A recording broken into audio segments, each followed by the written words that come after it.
Shalom, shalom. Soldier Azaniah coming at you with another video. Before I begin, I'd like to give all praises, all glory unto QamYasharalah. The title of this video is going to be called Isaiah 7 and 8. And that's going to be the basis of this video. It says, so we're going to read it. Verse 8 says, for the head of Syria is Damascus, the head of Damascus is Rezin. Within 65 years shall Ephraim be broken off, that it be not a people.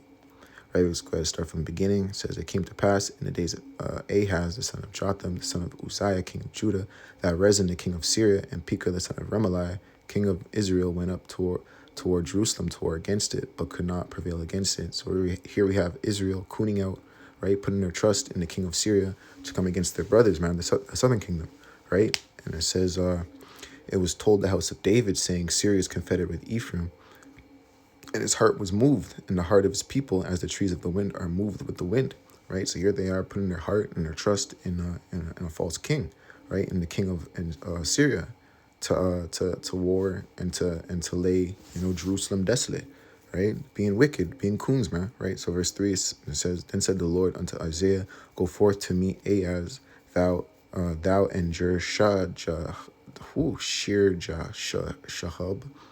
thy son, at the end of the conduit of the upper pool and the highway of the fuller's field, and say unto him, take heed and be quiet, fear not, neither be faint-hearted, for the two tails of these smoking firebrands, right, Syria and Ephraim, for the fierce anger of Rezin with Syria and the son of Remaliah, because Syria and Ephraim and the son of Remaliah have taken evil counsel against thee, saying, let us go up against Judah and vex it, and let us make a breach therein for us, and set a king in the midst of it, even the son of Tabiel. Right, Tabiel is a Syrian government general, right? And they wanted to set up his son to be king in Judah, right? They wanted just being wicked, man, being evil, right, and conspiring against their brothers. It says, thus saith the Lord, so saith Yahweh, it shall not stand, neither shall it come to pass. For the head of Syria is Damascus, and the head of Damascus is Rezin. And within 65 years shall Ephraim be broken off, that it be not a people. Right? This is taking place in 755 BC, right? According to the biblical timeline. And there's a prophecy that the Assyrians are going to come in and cut off Israel, right? Or Ephraim, that's the head of the tribe, but Israel, the 10 tribes, right, and carry them off, right? That's going to be broken, that they be not a people, right? They're going to be completely removed out of that olive tree, out of their land, right, and led into captivity because they're not hearkening unto the Lord and being complete wicked coons, man, right? So we'll go ahead and get this quick precept.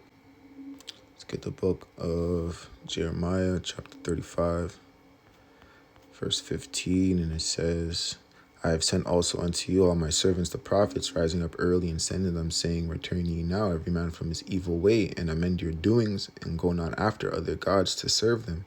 And ye shall dwell in the land which I have given to you and to your fathers, but ye have not inclined your ear, nor hearkened unto me. Right? So the prophets before, before the children of this time, right, rose up early. They were, prophesying the downfall of this of these kingdoms, right, of Israel and of Judah, because they don't want to hearken unto the ways of the Lord, right? So this can be applied to this prophecy, because they were putting their trust in the Assyrian, right, and not putting their trust in Yahweh B'Shem Yahushai, and completely being evil. Their doings were going off, right? They're supposed to be amending your doings, right? And they're going after other gods of the Assyrians, gods of all the nations round about that the Lord had cast out of our land when we're entering into it, right? So back to Isaiah 7 and 8, they're going to be cut off, that they be not a people, like completely removed out of that olive tree, out of the land, plucked out, right? So I'm gonna get Isaiah 24:56. So we're gonna see why would they be not a people, right? So Isaiah 24, verse 56. So I think it's Jeremiah. Wait, no, I'm not sure. 24 and 5. Yeah, 24 and 5. Says the earth is defiled under the inhabitants thereof, because they have transgressed the laws, changed the ordinances, and broken the everlasting covenant. Right? This is the conception of them being cut off, that they be not a people. Israel as a whole, but the northern kingdom primarily, because they didn't even have any good kings, but all Israel went off in the end. But it says, the earth also is defiled under the inhabitants thereof, because they are transgressed transgressed the laws, changed the ordinances, broken the everlasting covenant. Therefore hath the curse devoured the earth, and they that dwell therein are desolate thereof, are therefore, Slakia, and they that dwell therein are desolate. Therefore the inhabitants of the earth are burned, and few men left. Right? So, this is why them being cut off from being a people, right, is coming to pass. This is the inception of it, because from the beginning, when we were in Sinai, when the Lord redeemed us out of Egypt, right, all the way back even to Abraham, through Jacob, Isaac, and Abraham, right, the Lord made a covenant with our fathers, right, that He would bless us, that He would give us a good land, give us sovereignty, right, give us autonomy, right, give us a king, give us, He made a promise to our forefathers, right, and we broke our end of the deal, right. So that's why this travesty is coming upon these people, because ultimately we broke that everlasting covenant, right. But also through our hard-headedness, right, our tribal warfare, like we are seeing in Isaiah, right, that these things are coming to pass. But this is the inception of it, right, us breaking that covenant. So He's casting off His people slowly, right. So let's get Jeremiah 31 and 31. This book of Jeremiah, chapter 31, verse 31, it says, Behold, the days come, saith the Lord, that I will make a new covenant with the house of Israel and with the house of Judah, not according to the covenant that I made with their fathers in the day that I took them by the hand to bring them out of the land of Egypt, which my covenant they break, although I was a husbandman unto them, saith the Lord. Right? So we were breaking this covenant, right? This is why that curse came upon us. And this is why He had to establish a new covenant with us, right, under Yahushua. But before that, He had to cast off our people. So this is just the inception again of how He casted off His people, right, by bringing that prophecy by the mouth of His prophets rising up early, right, to shew them the wrongdoings, right, and tell them to repent.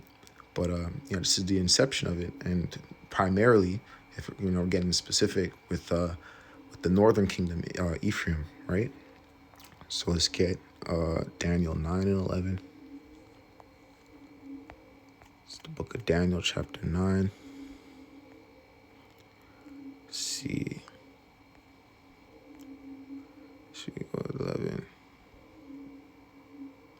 We'll go 9. It's the book of Daniel, chapter 9 and 9. To the Lord our God belong mercies and forgiveness, though we have rebelled against Him. Neither have we obeyed the voice of our Lord God to walk in His ways, which He set before us by His servants the prophets, right? Which covenant we entered into. Yea, all Israel have transgressed Thy law, even by departing, that they might not obey Thy voice. Therefore the curse is poured upon us, and the oath that is written in the law of Moses, the servant of Yahweh, because we have sinned against Him. He hath confirmed His words which He spake against us and against our judges that judged us, by bringing upon us a great evil, right?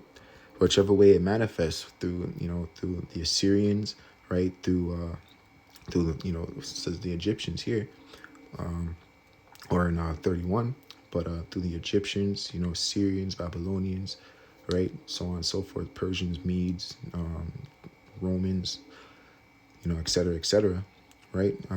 Brought a great evil, brought upon us a great evil, for under the whole heaven hath not been done as it been done to Jerusalem, right? This is the inception of Him casting off, our people. But it's all Israel here, as we can see. But we're dealing with the northern kingdom, or we're isolating the northern kingdom and their casting off. This guy's Zephaniah 3. So this is why he did it, right? If we're gonna deal with the Salaki, if we're gonna deal with the 5 W's, this book of Zephaniah, chapter 3, verse 9 says, "For then will I turn to the people a pure language, that they may call upon the name of the Lord to serve him with one consent," right? So that's what's going to happen after he restores us back, right, from the lands that he casted us off, right, from the Assyrian captive. Even it says that in Isaiah 11, right? Slakia. Isaiah 11, verse 11, it says, "It shall come to pass in that day that the Lord shall set his hand again the second time to recover the remnant of his people, which shall be left from Assyria, from Egypt, and from Pathros, from Cush, and from Elam, from Shinar, and from Hamath, from the islands of the sea," right? And you keep going, it says, "You'll assemble the outcasts of Israel," right? Verse 12, let's go. "And he shall set up an ensign for the nations, and shall assemble the outcasts of Israel, and gather together the dispersed of Judah from the four corners of the earth," right? "And the envy of Ephraim shall depart, and the adversaries of Judah shall be cut off. And Ephraim shall not envy Judah, and Judah shall not vex Ephraim," right? As we can see that in Isaiah 7 and 8, that they were vexing each other, right? They're warring, and because Rehoboam took one, and Jeroboam took the other, right? And there's been quarreling ever since, right? Up until now with the Mexicans and the so-called African Americans, or the Latinos and so-called African Americans, so-called Latinos, right? So that was Ephraim's hand, being that's Ephraim's lot in this casting off, right? Going to Assyria, right? So and he's saying that's the outcast. So they were outcasted, right? So let's go to Ezekiel 14:1. Strap in, boys. Give me a long one. I'm joking. It's the book of Ezekiel, chapter 14, verse 1. "Then came certain of the elders of Israel unto me, and sat before me. And the word of the Lord came unto me, saying, Son of man, these men have set up their idols in their hearts, and put stumbling block of their iniquity before their face. Shall I be inquired of all at all by them? Therefore speak unto them, and say unto them, Thus saith the Lord, every man of the house of Israel that set up his idols in his heart, and put a stumbling block of his iniquity before his face, and comes to the prophet, I the Lord will answer him, that come according to the multitude of his idols. See that? And that I may take the house of Israel in their own heart, because they are all estranged from me through their idols." Right? This is that evil that the Lord had pronounced against us, because we entered in that oath and broke it, right? And he broke the staff of bread, right, between the brotherhood, right, between Judah and between Ephraim, right, the two head tribes of both nations, right?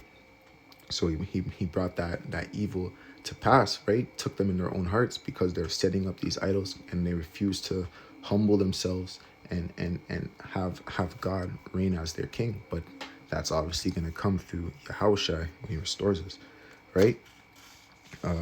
Let's see. You can even get Daniel 4, verse 17. And it says that, so I can't less Ezekiel 4, verse 17. And it says, "This matter is by decree of the watchers, and demand by the words of the holy ones, to the intent that the living may know that the Most High rules in the kingdom of men." This is what we're supposed to know. The Most High rules in the kingdom of men, right? But we refuse to hearken and serve the Lord with one consent, right? So he casted us off. This is the inception of it, right? Fulfilling that oath that he swore, in the first covenant, the first agreement that we made with him. And he will set up over it the basis of men, right? So that's what he was doing. He set up Esau, man. Set up the damn Japhites, right? The Medes, or Slakia, the Elamites, right? In Babylon, right? He set up the Assyrians, right? The Persians, set up the basis of men, right? Because we don't know this, that the Most High rules. He's the one that's ruling. It's not us that's ruling, right? And our hearts were being perverted. That's why he has to take us in our own heart, right? Like it says in Ezekiel 14:5, right? So let's get the book of First Kings. So like, yeah, First Kings 14, verse 10. Verse 10 to 11, and it says, "Therefore, behold, I will bring evil upon the house of Jeroboam," right? That's the northern kingdom, "and will cut off from Jeroboam him that pisses against the wall, and him that is shut up and left in Israel, and will take away the remnant of the house of Jeroboam, as a man take away dung till it all be gone," right? Till it be all gone. That's exactly what the Lord did, right, through the Assyrians, right? That's how he made Jeroboam, not a people any longer, right? He took away that remnant, right? That nobody will be there, right? They weren't a people any longer, right? They weren't a nation. They weren't a kingdom, right? He took Jeroboam out, right? That wicked nigga, right? And he laid that land desolate, right? Not only that, if you want to take it a step further, you can go to 1 Kings 17:33. Because what did he do after he removed them, right? It's like here. Is it First Kings? No, I think it's Second Kings. Second Kings 17, verse 23. And it says, go 22, "For the children of Israel walked in all the sins of Jeroboam, which he did. They departed not from them, till the Lord removed Israel out of his sight, as he had said by all his servants the prophets. So was Israel carried away out of the land to Assyria unto this day," right? "And the king of Assyria brought men from Babylon, from Kutah, and from Ava, and from Hamath, and from Servaim, and placed them in the cities of Samaria instead of the children of Israel. And they possessed Samaria and dwelt in the cities thereof," right? So they possessed it, man. And that was the beginning of, our land being, trodden down by Gentiles, right? Because we never came back to it since, right? And, heathens try to say that, when we came back to Babylon, that was us, getting our sovereignty and our glory back, right? But just to be taken down by the Romans, 70 AD, man, right? Without the even Northern Kingdom being there, right? Because guess what? They weren't a people any longer, right? So we can jump back, because we jumped a little ahead, but we'll jump back to First Kings 14, 10. I read 11 already. "And him that dieth of Jeroboam in the city shall the dogs eat, and him that die in the field." Does this sound like a people to you? This doesn't sound like a people to me. This doesn't happen to, a strong and plentiful people, right? This doesn't have. This isn't. It just looks like a destruction and a destroying and a dismantling, right, of a people, and that's exactly what the Lord did in Isaiah 7:8. "Him that dieth in the field shall the fowls of the air eat, for the Lord hath spoken it." Right? So let's get 14. And it says, "Moreover, the Lord shall raise him up a king over Israel, who shall cut off the house of Jeroboam that day." But what? Even now, right? So that because it was nigh at hand, that desolation was nigh at hand, right? So the Assyrian gonna come in, gonna be that king, and he's gonna lay it desolate, right? The house of Jeroboam. Let's get 16. "And he shall give Israel up because of the sins of Jeroboam, who did sin and who made Israel to sin." Right? It's because of these sins, this transgression, that hatred, which is murder according to Yahushua, right? Through literal murders, right? And through all manner of sin and idolatry, man. Because the house of Jeroboam, right, had no king. Cut him off, man. He had to cut him off, right? For a bigger purpose, to be their king, but we'll get into it, right? All may know him, because that's the whole duty. That's the whole duty of man, right? Let's get Hosea. Actually, we'll get one more account in 2 Kings 17:5. It says, Then the king of Assyria came up throughout all the land and went up to Samaria and besieged it 3 years. So that's him coming up in the land and besieged it, right? In the 9th year of Hoshea, the king of Assyria took Samaria, carried Israel away into Assyria, and placed in Hamaliah and in Habar by the river of Gozan, in the cities of the Medes. For so it was that the children of Israel had sinned against the Lord their God, which had brought them up out of Egypt from under the hand of Pharaoh of Egypt, and feared other gods, and walked in the statutes of the heathen, whom the Lord cast out from before the children of Israel, and of the kings of Israel which they made. So that's what we're seeing, them being no longer a people, right? So let's get Hosea 8:8, because this is what it looks like, right? This is what not being a people looks like, right? Losing your customs, your heritage, right? Losing your land, right? Losing your freedom, right? And going into captivity, man. That's how it looks like to not be a people, right? Let's get Hosea, and now it's gonna take it a little bit further. What it also looks like to not be a people, right? So it's the book of Hosea, chapter 8:8. Israel swallowed up. Now shall they be among the Gentiles, as a vessel wherein is no pleasure, right? This is them converting, into heathenistic customs, man, and becoming Gentiles. All Israel became damn Gentiles, right? Through the leading astray of your mind, right? Gentiles, even as you were led, right? Gentiles in the flesh, right? As a vessel in no pleasure, for they are gone up to Assyria, a wild ass alone by himself. Ephraim has hired lovers, right? That's how it looks like to not be a people, a vessel wherein there is no pleasure, man. So not only losing, your entire civilization, but also losing your sense of hope and morality and heritage and identity, right? That is becoming not a people any longer, right? You're dung on the street, right? You're children of the flesh, man. That are likened unto spittle, man. Right? In the book of Second Esdras, right? So let's get Hosea 7:8. Let's make sure. It says Ephraim had mixed himself among the people. Ephraim is a cake not turned. Strangers have devoured his strength, and he knoweth it not. Yet gray hairs are here and there upon him, yet he knows not. Look, he's growing old, right?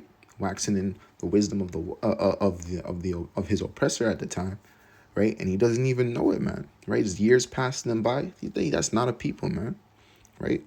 And the pride of Israel testified to his face, and they do not return to Yahweh their God, nor seek him for all this, right? His pride is testifying against him, man. All that pride, all that glory that he gave us, man, it's testifying against Ephraim at this time, right? Look how far you've fallen, man, right? So let's get see Hosea 9:16 through 17 says, Ephraim is smitten, their roots is dried up, they shall bear no fruit. Yea, though they bring forth, yet will I slay even the beloved fruit of their womb. You see that? Even from a youth, even from a seed, right? They weren't a people. That's wholly being devoured, man. Right? Their hearts are wholly given to the heathens, man. My God will cast them away because they did not hearken unto him, and they shall be wanderers among the nations, right? Cut off, man, not being a people. Let's get Ezekiel 23:1.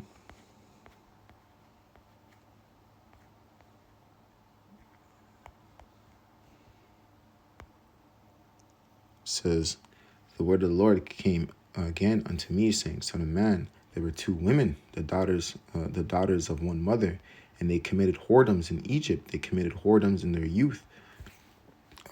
There were breasts pressed, and there they bruised the teats of their virginity. Slaki. So let's go down to even get 9. Wherefore I have delivered her into the hand of her lovers, into the hand of the Assyrians, upon whom she doted, right? Wanted to be like the heathen in all things, right? We can even get that in, I think, Ezekiel the 18th chapter. We'll go right after, right? I have delivered her into the hands of her lovers, into the hand of the Assyrians, upon whom she doted. These discovered her nakedness. They took her sons and her daughters and slew her with the sword, and she became famous among the women, for they had executed judgment upon her. Right? This is what the Lord caused to come to pass, right? For their sins and for their breaking of the holy covenant, right? And for all the transgressions they did against the Most High, right? Let's get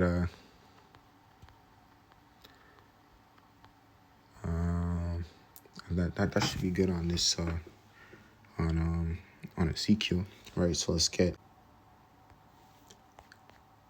get First Kings 11:11, because we're gonna get into a little bit about how how it started to show itself that Ephraim will be not a people, and Israel in general will be broken, right? A kingdom divided amongst itself, not standing, right? Because Solomon was supposed to be our sovereign ruler, right? And walk in the laws and statutes of the heart of David, right? Because David's heart was after the Most High's, right?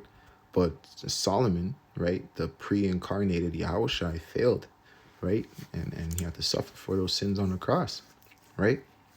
But this was supposed to be, under his rulership. We were supposed to be established and settled, and he wasn't able to do that through his lusts and his vain imaginations. First Kings 11:11. Wherefore the Lord said unto Solomon, for as much as this is done of thee, and thou hast not kept my covenant and my statutes which I have commanded thee, I will surely rend the kingdom from thee, and will give it to thy servant. All right. So this is the as much as the inception of Israel falling, right, northern and southern kingdom falling, but as much as the breaking of the covenants and the casting off of the agreement we made with Yahweh, right? This is how it was starting to take form, right? This is the fall of our empire here, right? For the lusts of Solomon, but dating back to the wilderness, dating back to the sin of man, right? So it says, for as much as this is done of thee, and thou hast not kept my covenants and my statutes which I have commanded thee, I will surely rend the kingdom from thee, and will give it to thy servant. Let's see. Even take it a step further back, right? We can get 2 Samuel's 19:43, because from David's era, our people were even saying, say 19 verse 43. People were even saying, to our tents, man, to our tents, O Israel, we have no part in the son of Jesse, right? So we knew that Israel was going to split apart, even before Solomon, but it just carried down the line. And it says, 2 Samuel 19:43, and the men of Israel answered the men of Judah and said, we have 10 parts in the king, and we have also more right in David than ye. Why then did ye despise us, that our advice should not be first had in bringing our king? And the words of the men of Judah were fiercer than the words of the men of Israel. Then says 2 Samuel 20:1, and there happened to be there a man of Belial, whose name was Sheba, the son of Berkai, a Benjamite, and he blew a trumpet and said, we have no part in David, neither have we inheritance in the son of Jesse. Every man to his tents, O Israel. So every man of Israel went up from after David, and followed Sheba, the son of Berkai. The men of Judah clave unto their king from Jordan even to Jerusalem. Right, so here we have, a splitting before the formal split between. Here we have a concision, right, and a you could say a crack, a chink in the armor, right, before that total breaking apart. So Let's get 2 Chronicles 11:1. It says, "And when Rehoboam was come to Jerusalem, he gathered of the house of Judah and Benjamin 180,000 chosen men, which were warriors to fight against Israel, that he might bring the kingdom again to Rehoboam. But the word of the Lord came to Remiah, the man of God, saying," so this is Rehoboam wanting to go against Israel to restore the kingdom, right? And who knows, if the Lord never interfered, what would have happened. But this is showing forth from David, right, to Solomon, right, to Rehoboam. But then here's it's put to a stop by the Lord, and it says, "But the word of the Lord came to Shemaiah, the man of God, saying, Speak unto Rehoboam, the son of Solomon, king of Judah, and to all Israel and Judah and Benjamin, saying, Thus saith the Lord, Ye shall not go up nor fight against your brethren. Return every man to his house, for this thing is done of me." And they obeyed the words of the Lord and returned from going against Jeroboam, right? Because this thing was of Yahweh, man, right? This was Yahweh's master plan, to cast off Israel, cast off Judah, right? To be their king, to be their ruler, that they may know that the Lord reigns in the kingdom of men, right? And our fear can no longer be taught to us by the precepts of man, right? But by the precepts of God, right? And restore the breaches, heal, and give us true riches, give us true sovereignty, right? Give us true eternal life, man, right? And we live with him forever. This is how he wants to know us, right? And purify us, right? It's all part of his master plan. Cause that's how it manifests. Because in Psalms 133:1, it says, how beautiful it is in the sight of the Lord for brethren to dwell together in unity, man, right? So he broke that unity, right? So he can repair himself and dwell with us in his glory in his son, right? So let's get we're gonna get the timeline of when Isaiah 7 and 8 took place real quick. So here's a timeline, right? And it says, where is it? Down here. Kingdom splits, southern tribes become kingdom of Judah, northern tribes become kingdom of Israel. I'm not gonna go with that precept, but it says, so in 96 BC, right? That's when it split. And then Slovakia in 931 BC, that's when it split, right? This is when King Solomon made his kingdom. Slovakia made his temple, right? In 722 BC, the Assyrians conquered the kingdom of Israel. So that's the timeline. That's when it took place, right? When they became not a people, right? From there onward till today, right? Well, I wouldn't even say till today, but because Yahushua came, but we're still, we still have our land. Still not a people, man, in exile, but the Most High is coming for us. Let's get it's the book of Matthew, chapter 15, verse 24, and it reads, But he answered and said, I am not sent, but unto the lost sheep of the house of Israel, right? This is who the Messiah was sent to, right? These casted off people, right? Those are the Gentiles, right? The lost sheep of the house of Israel, right? To restore the breaches and the falling of Israel. So we can even get that in Amos 9:11, and it says, In that day I will raise up the tabernacle of David that is fallen, and close up the breaches thereof, and I will raise up his ruins, and I will build it as in the days of old, that they may possess the remnant of Edom, and all of the heathen which are called by my name, saith the Lord. That does this, right? So that's what Yahushua is going to do, and this is why, and this is what it was to fulfill, right? Isaiah 7 and 8, the coming of Yahushua, the coming of the Lord, right? Us knowing, interpersonally, the Lord and his laws, statutes, and commandments, right? To get those laws in our inward parts to make us perfect, right? Because we were imperfect, And the Lord had to judge us, but his fury won't dwell forever, right? So that's what he came to do. So let's get Ezekiel 37.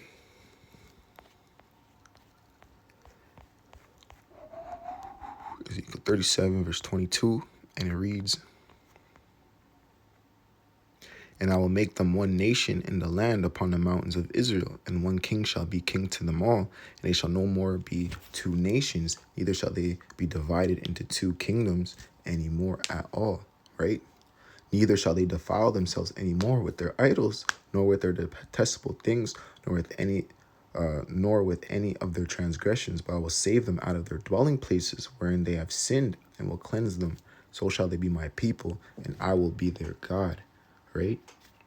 That is the reason why they got cut off, man. That's what it was to fulfill, the coming of the Lord, right? While all these prophecies were being fulfilled, they're all prophesying Yahushai, right? And our redemption, man, right? Our falling, we had to fall, we had to learn, we had to cleave, right? We had to groan ourselves and moan ourselves in the land of our captivity, remember ourselves in the land of our captivity, right? Baruch 2:30, right? And come back to the Lord that made us and know our God. This is how he wanted to know us, man, right? He casted us off, right? He chose our delusions, right? But ultimately to redeem us in the end. So that's why it got fulfilled. So jump down to we'll go to Jeremiah 31, last scripture, 31 verse 34, and it reads, "And they shall teach no more every man his neighbor and every man his brother, saying, Know the Lord, for they shall all know me, from the least of them unto the greatest of them, saith the Lord, for I will forgive their iniquity and remember their sin no more." Right? So this was the ultimate goal of Isaiah 7 and 8, to bring the Syrians, which is the rod of his anger. I didn't even touch on that, but he's the rod of his anger, right? And it even says in Isaiah 10 that the staff and the rod in their hand is the indignation of the Lord, right? So he had to bring that upon us, chasten us, because his word doesn't go and come back void. And there was that was the agreement in the covenant, the old covenant, right? That or the new covenant hasn't been established yet, but that was the agreement in the covenant that we made with him at Sinai, right? That these curses will come upon us if we don't do his commandments, and have him be our Lord and just him, right? So he brought it upon us, only to save us, to make us a people again, right? That we can have glory, have redemption in his Son. So I'm gonna give all praise, all glory to Yahweh, QamYasharalah. I hope it was edifying. Shalom.